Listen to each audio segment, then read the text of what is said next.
Hello, and welcome to CatavanCast, Van Life with a Cat. It's the show where we discuss our experiences travelling through the many countries of Europe in a camper van. I'm Ben. I'm Frey. And Dargo is on the, she just looked at me, the dining room chair. And today we're talking about Norway. But before we do, just want to address a couple of potential niggles, sound problems, audio issues with this podcast. We are currently recording this. We're in Athens at the moment, in an Airbnb. Yes. It's quite a big room. The acoustics are a little more echoey than they are in the van, which is where we normally record this. Yes, we do have wood flooring in here and barely any soft furnishings. Yeah. So, apologies. And if there's any knocking in the background, it's Dargo jumping off chairs onto the laminate flooring. Yes, I think she's gone back to sleep now, so it's okay. Yeah. Well, there you go. It's nice. It makes a nice change of scenery for us. Yeah. Just unfortunately, the acoustics may not be quite as adequate as they are in Dargo. In Dargo? In Moya, sorry. In Moya. Moya's the van, Dargo's the cat. Anyway, Norway. Yes. Lovely place. Beautiful place. The small amount that we saw. Yeah. And a shame we couldn't have been there on under better circumstances. Yes. Of course, in better headspaces as well. Yes, of course, for anyone who didn't watch or listen rather, well, you can watch it on YouTube, the last podcast while we were in Sweden, just before we came to Norway, we were broken into, had a lot of stuff stolen. That was on a Saturday night. We then had to wait doing nothing on the Sunday because nowhere is open for us to resolve the problems. So then on the Monday, we got our window fixed and then headed up to Norway. So no, we weren't in the best headspace. We also had to be in Finland by, I think we had about just over a week. I think so. To get to Finland. We'd booked an Airbnb there for my birthday. Yeah. And people were flying out to meet us, who were bringing replacement things that we'd lost during the robbery. Yeah, which worked out. It was swings lucky. And roundabouts. Yeah. So unfortunately, we couldn't spend very much time in Norway at all. No. But the little bit we saw, we definitely want to go back. Definitely. On motorbikes. On motorbikes would be fantastic. That'd be amazing, wouldn't it? Yeah, I'd love to go all up the coast to the north, and then maybe into Sweden up that way. Exactly. But anyway, first and foremost, all the legal requirements and rules and such for the lovely country that is Norway. Interesting little tidbit, the entire population of the country is just under half of that of the city of London. Well, I don't know whether London means the city of London or Greater London. It'll be Greater London. Greater London, yeah. Norway only has a population just over 4 million. Yeah, that's mad. That's crazy. That's crazy. I think Birmingham has more people than Norway. Would not be surprised. So if there's that's insane. Yeah, that is a little bit crazy to think about. But it might explain why I've never met a Norwegian outside of Norway. Yeah. Well, it's a very spread out, I can't think what the proper word is for that, population. Sparse. It's mainly small settlements. And then obviously, I think we figured out, really should have looked this up before, but I didn't think about it. I'm sure like a large chunk of the population live in Oslo. Yes, I can imagine they do. Yeah, like a significant percentage of the population. But anyway, onto the rules. Then we'll get into all that. Obviously, if you're driving a foreign vehicle, you must have, I suppose for any vehicle, you would need your driving license, your passport, your insurance green card or other proof of motor vehicle insurance, and the registration document, which for British vehicles is your V5. And obviously, if you're in a British vehicle or Australian vehicle or any right-hand drive vehicle, you will need your headlight deflector stickers on. Yes.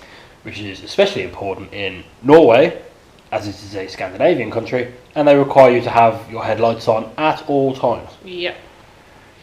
Very important. There are signs semi-regularly actually reminding you of that, if I recall. I think so. Yeah.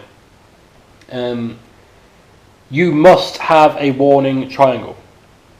Okay. If you've bought your European travel kit, which we endorse every episode. People just dive and just dip into this episode. You can buy European driving kits for your car. These cover you for every country in Europe, and they have various things in that various different countries require by law. In Norway, the only thing you are required to have by law is the reflective warning triangle. Oh, okay. There is something about high-vis vests, but we'll come on to that. But you are exempt from needing a warning triangle if you're on a motorcycle. So if you, like when we Fair go back, enough. we won't need a warning triangle. Now, high-vis vests, as I mentioned, are not compulsory for foreign registered vehicles. Interesting. That is interesting. However, if you fly over there and rent a vehicle, or if you walk there and rent a vehicle, however you get there. That's a trek. So, if you are driving a Norwegian registered vehicle, you must have a high-vis jacket. Okay. I read advice saying if you're going over there to rent a car, make sure it's got one. Yeah. If it's a foreign vehicle, you don't have to have one, but you should have one. Take one anyway. Yeah, again, if you have your European driving kit, you will have one. Motorcyclists must wear a crash helmet. That's their only, same as a lot of countries. Vehicles towing a caravan must be equipped with special side mirrors. Yeah. Can't get away with, well, I can see fine. No, you need special side mirrors for it. Caravans can also be no longer than 19.5 metres and no wider than 2.55 metres. I don't know what that is in feet. Sorry, I know we have quite a few North American listeners. Hello to you. Thank you for listening. I hope you don't mind our accents. I don't know what that is in feet. Even though I probably should. Can they even understand you? I don't know. Do you think they only get half the conversation because they can understand me and not you? Maybe. I probably should know what it is in imperial because Britain still uses imperial on all its road signs. Well, how much was it? So it was 2.5 metres. 2.55 metres. That's way too specific for me. We don't need to figure that out, it's fine. If you go to Europe, then you have to get used to meters. That's about 7.5, 8 feet. Okay, great. Still on caravans though. Caravans and trailers are regarded as motor vehicles in Norway. And so they must conform to the same rules. Okay. Which essentially just means you need your country's, like, with a British vehicle, you will need your GB sticker on the back. Yes. Or on the number plate. Yeah. But it may be a trailer, but it still conforms to the same rules as if it were a motor vehicle. Okay. So that also includes winter tyres, things like that. That's fine. Well, does that mean a separate warning triangle for your caravan? No, because that's attached to... A warning triangle is just to warn someone that something's coming. Yeah. I see what you mean, though, but if one... But I don't think that... I don't think... It didn't go into specifics, but that sounds very nitpicky. Yeah. But no, I don't That's think what I'm here for. Yeah. Thank you. Apparently, so I read on this site, the RAC site, which has been known to be out of date with their information. Apparently they do not clamp you if you're parked in the wrong place. What do they do? They might just tow you. Oh, okay. Yeah, which is almost the exact opposite when you think about it. Right, I'll touch on winter tyres. Seemed quite loose rules in Norway, which surprised me. Although there are different rules for different areas. So as a general rule in Norway, tyres must have a tread depth of at least 3 millimetres. Okay. Between the 1st of November and the Sunday after Easter Monday. Sunday after Easter Monday. Okay. Which seems... because that moves. That could be anywhere from mid-March to mid-April. Yeah. I suppose because a lot of other countries just ease their winter tyre restrictions at the end of March anyway. Yeah. So maybe they're like, well, worst case scenario. Yeah. You know, it's not as if it's earlier than that. Seems a bit weird. However, there are 3 regions, counties, municipalities, not sure what they call them. They go up the north part of the country. Okay. Counties of Nordland, Troms and Finnmark. Okay. And they have slightly different rules. It's the 3 millimetre minimum tread applies, but between the 16th of October and to the 30th of April. So a bit longer there. Yeah. Because they're further north. You know, that's like the Arctic Sea. Kind of. Yes. That's yes. I'm pretty sure they are within the Arctic Circle there. They probably are. I think they It's are. cold enough. It's North Norway. Like, it's going to be cold. Yeah. Also, take a jacket. Not necessarily a high-vis jacket. Take a jacket. Toll roads. Uh-huh. There are toll roads in Norway. Everywhere. Not everywhere. Because they act instead of congestion charges. Yeah. Emission zones. Low emission zones, sorry. So they're mainly around cities. And they are on some of the motorways as well. These are clearly marked, as we saw. Yes. And they will tell you how much. With a digital display, so I think they change whether it's certain. Not all of them have digital displays, though. That's the thing. That's what we got. Oh, that's how you got with. caught. Yeah. But they do tell you when you're on. You know when you're on. Yes, there is a symbol. Yeah. For it. So they're mostly in and around cities and some of the motorways, especially the motorways that connect to the cities themselves. Now these are all automatic, as we found out because we got caught on one of these cameras. Yeah, but it's not a bad thing. Yeah. No, they're done by cameras, and they were just you can register your vehicle with the EPC, which is the Euro Parking Collection, before your visit. Which all registering does is just speeds up the processing time, and it does allow you to check your invoices online. Yeah. So if you're going there a lot, you can see when and where, things like that.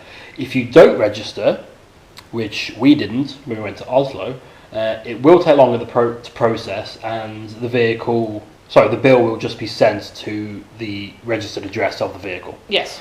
And it will be in your language. Yes. So for us, obviously, it's in English. If you're a French registered vehicle, you get it in French.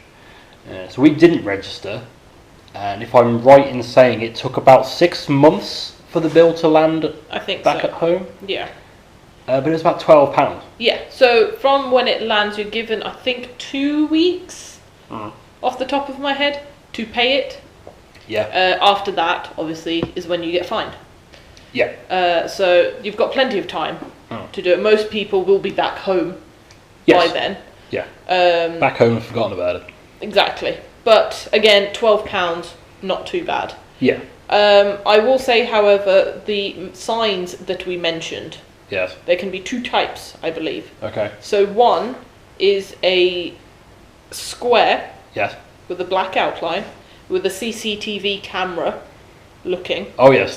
Symbol. Yeah. And 3 circular. Like Wi-Fi lines. Yeah, Wi-Fi lines, but from the top right corner. Yeah. If that makes sense. The other one is the letters K and R in a white circle. Yeah. Within a blue square. So like a, what do they use? Krona. Krona. Yeah. Krona. Yeah. A krona coin. So either of those symbols, I do know that the CCTV camera with the Wi-Fi lines, that is the one that we saw everywhere. Yes. We didn't see the Krona one, but we saw the Wi-Fi one. Yes. The CCTV one. So yes, wherever you see that, that's the beginning. Well, that's the point where you'll be charged. Yeah, you're on it. Yeah.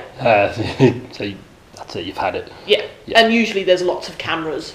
Yes. Right there. We'll also note Google Maps. You can set it to avoid tolls. Doesn't know they're toll roads. No. It will just take you there. No. Which is interesting. The other thing. Yeah.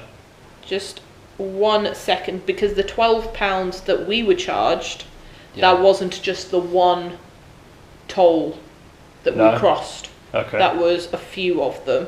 Right. So I'm just going to have a look and tell you how many they were, just as a gauge of how expensive it can be. Okay. So that was 1, 2, 3, 4, 5, 6.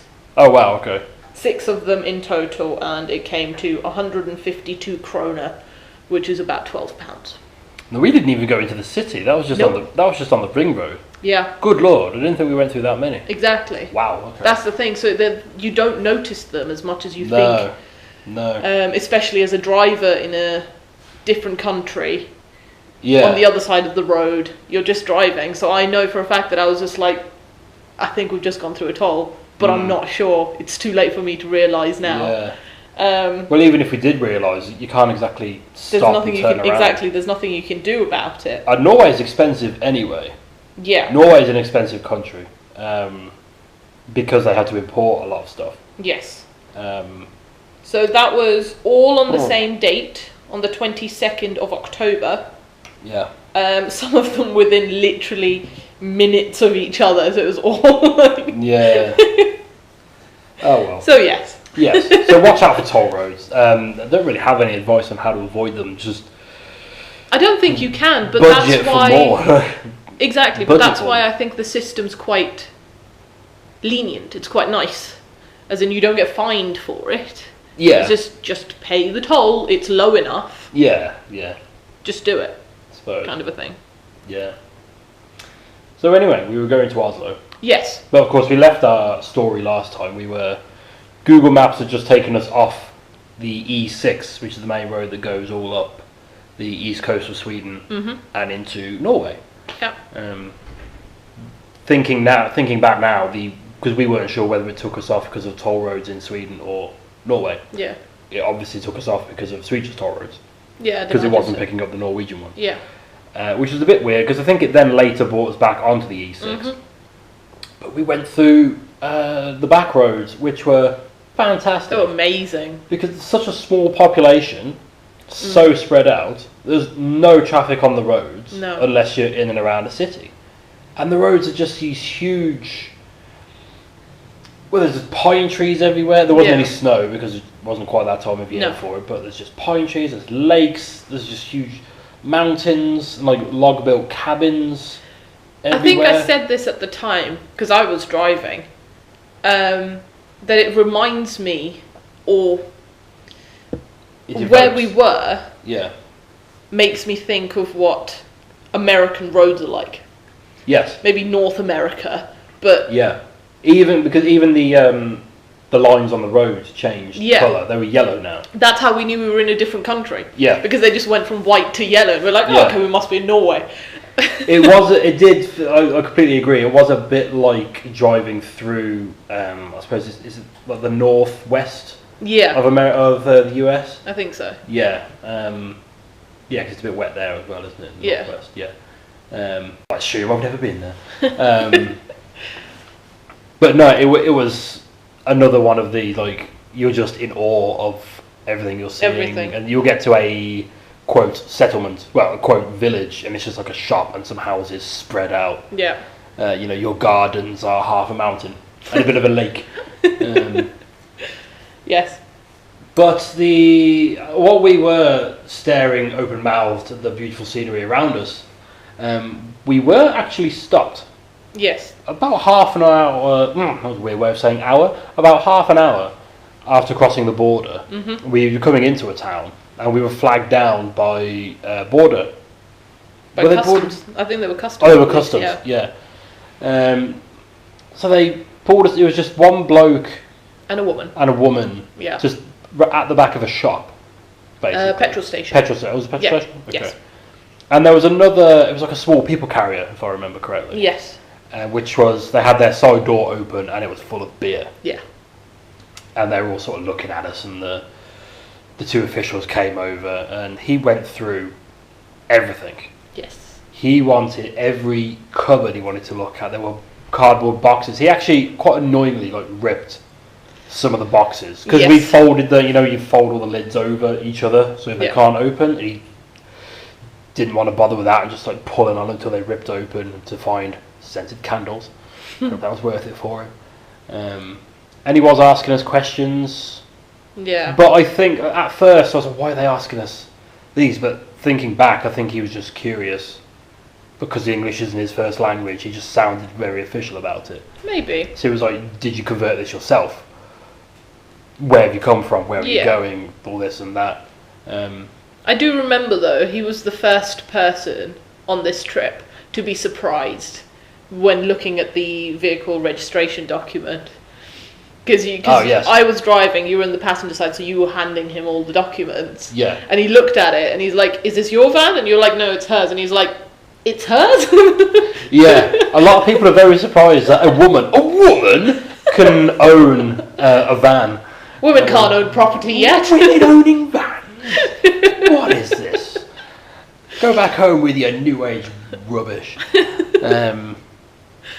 Yeah, but I think the funniest / worst bit of that was, we had to get up. The bed was made. Yeah. So we had to unmake the bed, get all the cushions up, open up everything underneath, get everything out, all this and that. And then, I can't remember his exact wording, but it's basically like, okay, so you put all this back together, then you can go. Yeah. So, oh, cheers, mate. I mean, I didn't expect him to help, but it's like, don't say such stupid things. I think he posed it more of a question. It was just like, you'll put this back together, yeah? It's just like, nah! What else do you expect, pal? No, I think, just as a little mention, we weren't expecting a check. No, at all, that was not like a proper checkpoint place. Not at all. And we didn't know what the border would be like or anything, and we were assuming it'd just be another EU border, which it was. Yeah. Which was fine. But that's why the van wasn't in a state to be checked. It wasn't ready to be checked like we've done at other places where we've known there's a hard border. Yeah. That's where it was kind of just like, oh, okay, fine, we'll put everything back then. Well, that was the funny thing, because after this check, we assumed all other proper border checks are going into Russia or to Morocco would be that stringent, and they're just not. They're really that not. was the most thorough check that we've had. Yeah. The other thing he asked us, I remember, was why are you driving this way? Because we said where we'd been and where we. He said, why are you coming this way? And I said, well, because we told our sat nav to avoid toll roads. Yeah. So we think they'd been there maybe to catch these guys. Maybe these guys with all the beer. Yeah. They were after them for some reason, and then we came. Well, a white van just turned. Yeah, going down that way with big foreign plates. Big foreign vehicle comes trundling over the hill. Yeah. Like, hello, what's all this then? Yeah. Do you think it would have been better if Moya was still half gold? So glad we didn't drive that thing. Moya, our van, when we got it, was gaudy. It was horrible. It was all the trim, all the wing mirrors, the little Renault logo. It was just gold. There were gold stars on the back. Oh god, it was horrible. There are photos online. Don't look at them. It's horrible. So anyway, after that unorthodox welcome to the country, we then carried on. We were stopping next to a lake. There are many lakes, and I will not pronounce it right, and I couldn't find the one we stopped at. Oh, okay. Because there's so many. Yeah. Some little lakes on that route. We got there quite late at night, as I remember. We did, yes. And we just parked up and slept there for the night before heading to Oslo the following morning, where we got all sorts of toll charges, apparently. So obviously we didn't want to drive into Oslo. I have thinking about the top of my head, this has just come to me. I have a feeling, is Oslo one of the ones that they don't allow camper vans and motorhomes? I don't know. No, I can't. I could not help you there. I might be making that up, I'm not sure. But regardless, if it's a capital city, we don't drive into capital cities. No. So we go with the next best option, which is the park and ride. Yes. Park and ride in Oslo is not nearly as simple as it should be. No. And the resources aren't really there to help you out. So we found a metro map. This is how we normally do things in new cities. We find a metro map, look up the further out stops. Yeah. That's usually out of the city. We'll look at them on Google Maps, try and figure out how close they are to us, the best one. Then we'll have a look on satellite view, see what kind of parking facilities there are, see if there's free parking, and then we'll drive there. Yeah. So we did that. We found one for Oslo, but then we got to this car park, and through looking at the signs and we spent about an hour at this train station to figure out we couldn't park there because Oslo has a scheme for commuters. Yeah. Where I think they had to pay into some sort of system, and then there are special commuter car parks. Yes. Which they park there for their annual fee, and then they get the train in. Everything's good, which is I think a great idea. It is. But not for tourists. No. There were quote unquote tourist spaces at that car park, but there was about 6 of them. Yeah. And they were taken. Luckily, managed to bump into an English expat who explained this to me. Yeah.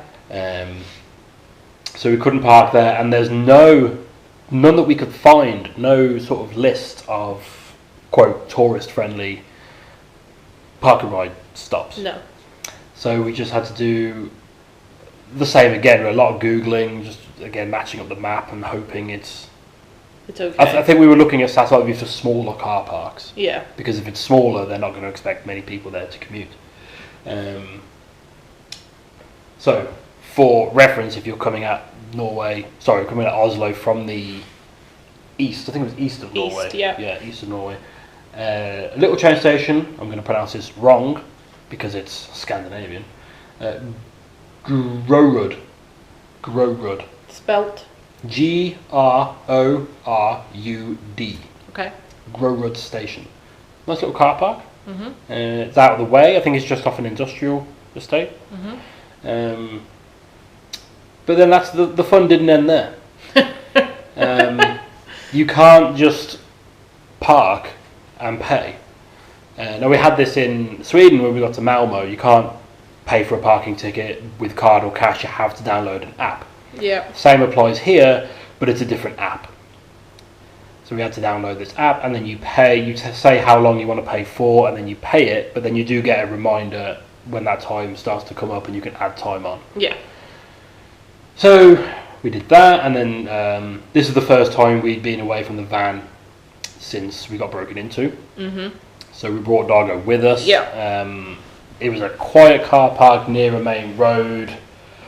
We didn't feel too easy about leaving it there. No. I think, understandably. But you've got to get through that fear. Yes. Otherwise you'll never go anywhere. Nope. So we went, and then we got to the train station, and the ticket machines weren't working, as I recall, so then we had to download another app. Good job we had mobile data, to buy train tickets. Interesting about the public transport tickets, and quite good about the public transport tickets in Oslo. All public transport tickets can be used on the trains, the buses and the ferries, although the ferries only operate during the summer months. Yes. And they're all timed, so you can buy one there's all sorts of different hours, but you can buy a 24-hour ticket or a 5 or 7 day ticket, and then any buses, trains or ferries that you want to use in the Oslo area, you can, and we took full advantage of that.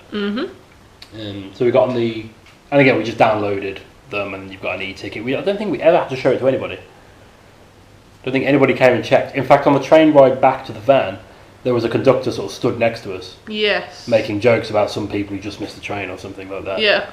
And even he didn't ask for... No. It's... What did you call it? An honesty system. Yeah. Yeah. So there are tickets. We didn't get checked on the bus either. Nope. A lot of European countries have honesty systems. Which is nice in a way. It is nice, but I don't have the bottle to... my dad was a train driver. Well, the whole So I point of don't an have the bottle honesty to do system anything like is that. that the government trusts you to buy a ticket. Yeah.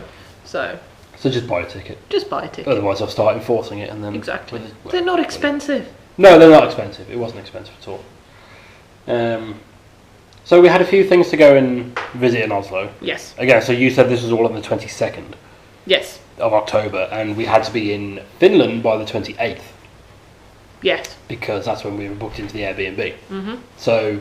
Well, we had a ferry booked as well, didn't Well, we? and the ferry booked, yeah. Yeah. So we were only going to spend the one day in Oslo, unfortunately, which just means there's plenty for us to do when we go back. Yes. So the one thing we did want to do was do something Viking-y. Yeah, we've been looking for something Viking from the beginning, really, hadn't we? We've been looking forward to Norway and Sweden. Yeah. So we started off, you go outside of the train station, the central train station in Oslo, and there are bus stops outside, and there are buses that would take you all the way out to the Viking Ship Museum. Mm-hmm. There are several museums around there yes. as well.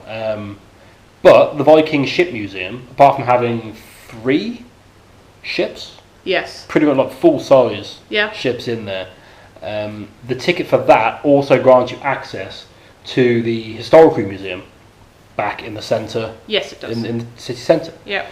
So we got the bus out of there. I think all in all it took us about half an hour on the bus. It wasn't too long of a bus journey. And the nice, but it's a good, clean, efficient public transport system. It is. In Oslo. Didn't have any bother with it. And then we got to the museum. Interestingly, there are a lot of museums around Europe that will not let you in with bags. Yeah. And they provide you with lockers, free lockers. Yeah. Some of them you had to put €1 in, but you'll get it back. And the issue was that we had Dargo with us. We did. Who is in a backpack. Yeah. Now, I think it's not discriminatory, but is that a word? Yeah. Discriminatory? Good. Just checking. There's a bit of a issue with taking a sleeping cat in a backpack into a museum. But strap a screaming toddler to your chest, and that's fine. Yeah. You can't deny those people access. But a sleeping cat in your bag, no, you're not allowed that. So we thought, right, we've come out all this way. We didn't know you weren't allowed bags. We've come out all this way. We went to the ticket booth, and we just said, look, we have a cat in our bag. Yeah. She's asleep. Like, is it okay if we bring her in? And luckily, the two people working there in the ticket office were happy enough to look at, just have Dargo in her bag in their office while we explored. Remember the guide thought it was a dog at first. Mm-hmm. And he was like, oh, what kind of dog have you got? Yeah. And then you said, no, it's a cat. And his face. He just melted. His little face.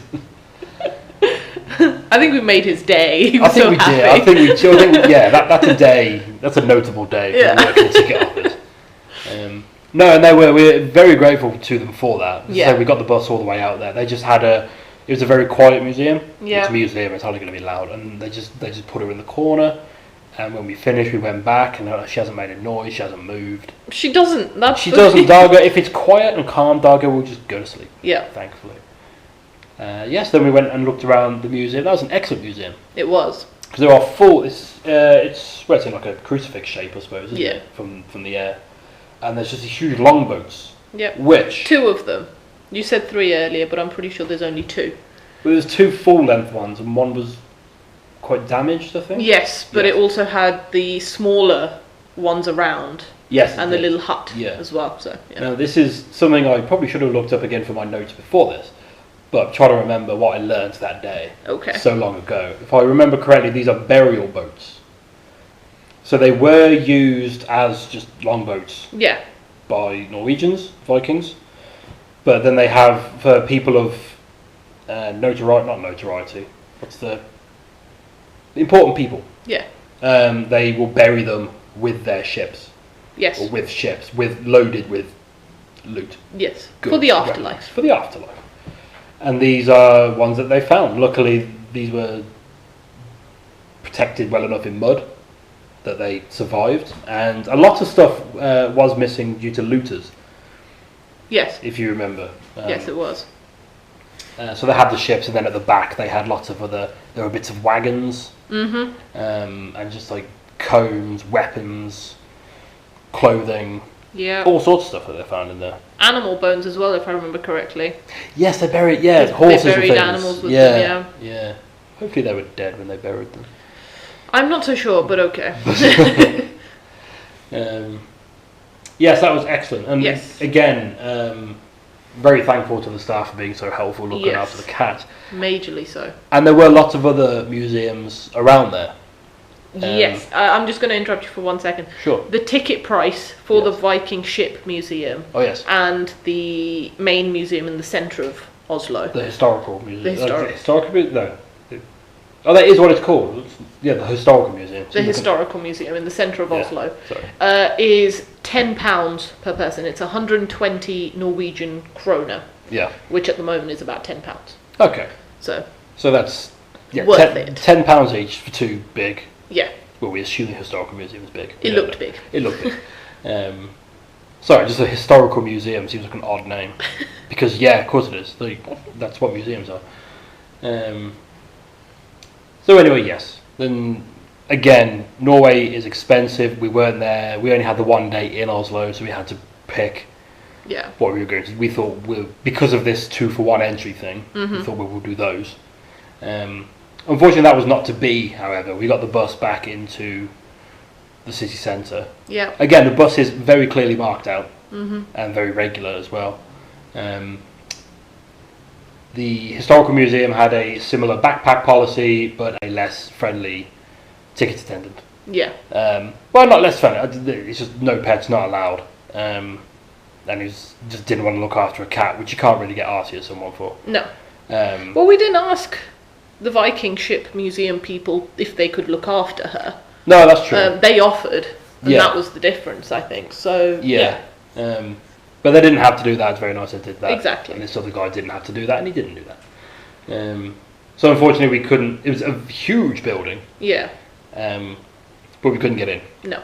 So I'm sure that ticket was incredible value. But we couldn't do that. But nearby was the Royal Palace. Yes. Which is sort of on top of a hill which overlooks the port. And the rest of the city. And it's surrounded in the gardens as well. Mm-hmm. So we had a bit of a walk through there. We did. I remember beautiful yellow colours of autumn. Yes. Yeah, I think we were there quite a good time of year to be walking through parks. All the leaves are changing colours and such. Yes. And then we headed down to the port looking at shops. Again, I think we were keeping an eye out for somewhere to maybe get a coffee or something like that. Yes. It's not wallet friendly. I will keep going on about it, but Scandinavia is expensive. Norway almost especially. I think we'll say especially Norway. Norway is a particularly expensive country. Yeah. Do you agree? I don't know. My gut says Denmark's more expensive.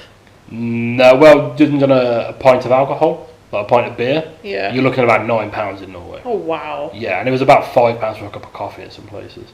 Wow. It's an expensive place. That hurts. Yeah, it's a beautiful place. Yeah, it's an amazing place. I want to go back there, but you've got to save up a bit first. Yeah. There's some money to be spent there. So then we did make our way down to the port. And I don't know if you remember, obviously there's lots of ships moored up. Mm-hmm. I think some of them were restaurants, and some of them you could, not at that time of year, but they will go out on little trips with people. But most of them had little information boards about them. They did. Yeah. Yes.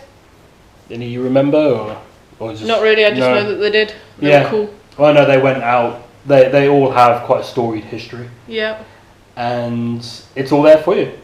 You know, some of them were in military operations, some of them were fishing ships or whatever, then they just ended up in the hands of some private, I don't say privateer, that's something else. All ended up private ownership, and now they take people out on little jollies outside of Oslo, which is quite nice. But then at the end of the the port was a fort. The end of the port was a fort, which was, I'm going to pronounce this wrong, Aker House? Aker House? Fortress. I'm going to say Aker House. Aker House. Because that sounds about right. Sure. Which had all sorts of smaller museums. Yes, it did. Installations, I suppose. I think there was a cafe or something in there as well. Unfortunately, at the time of day we got there, it was all closed. Yeah. But it was still the fort itself was open. You could still go and walk around in there. So there were parks. And there were some monuments and things in there we could still go and look at. Cannons up at the top of the hill that overlook the city. But yeah, just unfortunate timing. Again, Europe during the off season, things close early, some close for the season. It's quieter everywhere, but that's because there's generally a bit less going on. Yeah. And it's colder. Yes. So if you are going in the off season, which is really mid-September till about end of March, really, isn't it? Yeah, that's the main off season, the winter months. Make sure the stuff you want to do is open to do. So with stuff to go and see closed, there wasn't really anything else for us to do. No. And we had planned a place northeast of Oslo, quite a bit to go and stay at for the night, because we had to get our way back into Sweden. Yes. So we didn't want to start off too late in the day. No. We're obviously getting dark earlier up there. So we had a bit of a wander around the shops for a little bit, because some of the shops were open. Yes. And before getting the train back and driving off. Spent quite a nice night and morning actually at Lake, and again I'm going to pronounce this one wrong, Lake Barrier. Baereia. You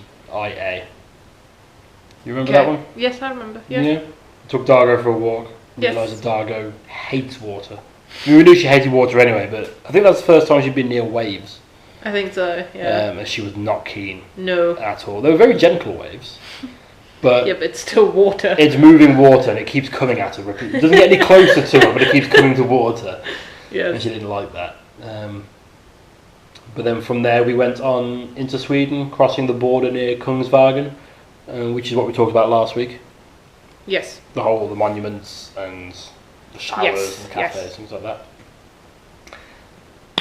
And unfortunately that's Norway. That's all we did of Norway. Yeah, that's all we did. Just a- I will say though, Oslo is definitely, for me, up there as one of the nicer cities that we've been to. Yeah. In terms of... In terms of feel, Yeah. it's difficult to describe. It was a very clean Yeah. city. And felt very safe. Yes. Which is what we wanted at this Exactly, point. and after what had happened just a couple of days prior to that, I think it was kind of nice. It was still busy, there were still people around, and it was still bustling. Yeah, it's still a capital city. Exactly. But it feels safe, and it's quite nice. The architecture is nice. It's not all old. No. Um, It's quite... Yeah, you saying that, it does have quite a modern... It's a Feel very to modern it. city. Yeah. Yeah. yeah. So I think Oslo's definitely up there for me. Definitely would like to go back. Yeah. Just we hopefully figure out the park and ride system a bit better. Yeah. Next time. Exactly. And that's the big... That was the only thing. It took us, again, sort of 8 into our day, it took us so long to figure out where we could park the van and get the train in because of this commuter system. I'd love it if someone were to comment on this saying that, oh yeah, there's actually a website that tells you where you can go. Yeah. Because we were there looking. And so for the best part of an hour, Yeah. trying to figure out where we can park, whether we could even park. I think we were getting close to just sacking it off It was close. entirely. Because it just didn't look like it was going to happen, that we were going to find somewhere to park and catch the train. But luckily it did. Yeah. And there's still plenty we didn't do. I mean, it's the capital city of Norway. Yeah, There's exactly. loads to do there. Tons to do. If you go in the summer, you can go on boat rides and all sorts of things. That'd be awesome. Or just get a 24-hour ticket and just go back and forth on the ferries all day. You can do that. Okay. It's fine. Yeah, a bit of a shorter episode today. Yeah. But that's Norway. Thank you very much for listening, especially if you made it this far. Please do leave a rating or review on whichever platform you play these on. It really helps us out.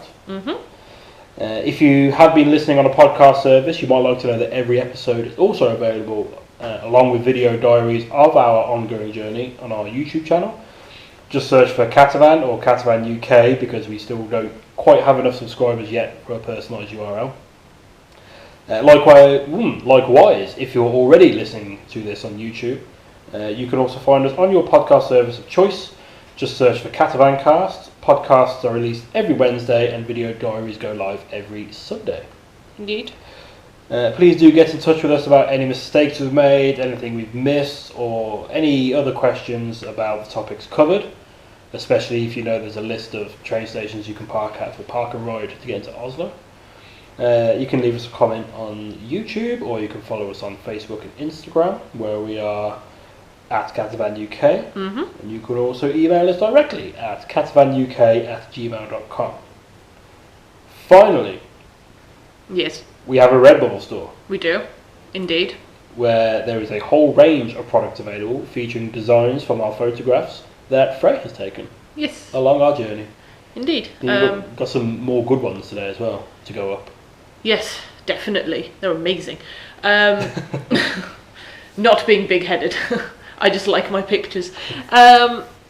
Yes, so there's quite a wide variety on there.